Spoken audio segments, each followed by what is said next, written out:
नवरा बायकोचे दाम्पत्य जीवन जर का खूप सुखाचं, समृद्धीचं, आनंदाचं, त्याचप्रमाणे प्रेमाचं जावं असं वाटत असेल आणि आपल्या नवऱ्याचं दीर्घायुष्य सुद्धा त्याला प्राप्त व्हावं असं जर का एखाद्या स्त्रीला वाटत असेल, कुणाला वाटणार नाही असा प्रश्न तुम्ही मला विचाराल की माई आम्हाला का नाही वाटणार असं, तर तुम्हाला एक उपाय सांगते. अतिशय सोपा उपाय आहे. कुंकू प्रत्येकाच्या घरात असतंच. ते कुंकू एखाद्या छोट्या डबीमध्ये भरा आणि ती डबी झोपताना तुमच्या उशाखाली, नवऱ्याच्या उशाखाली ठेवायची आहे. आणि सकाळी मात्र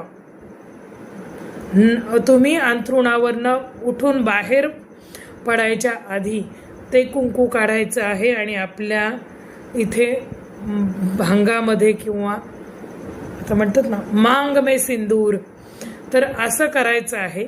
भांगेमध्ये ते कुंकू भरायचं आहे आणि मग तुमचं अंथरूण तुम्हाला हे सोडायचं आहे.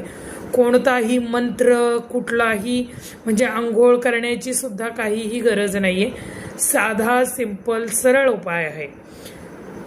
ते कुंकू तुम्ही फक्त कपाळामध्ये म्हणजे इथे भांगेमध्ये वापरण्यासाठीच वापरा. देवासाठी ते कुंकू नका वापरू. देवाचं कुंकू हे वेगळं ठेवा आणि हे कुंकू केवळ तेवढ्यासाठी वापरा.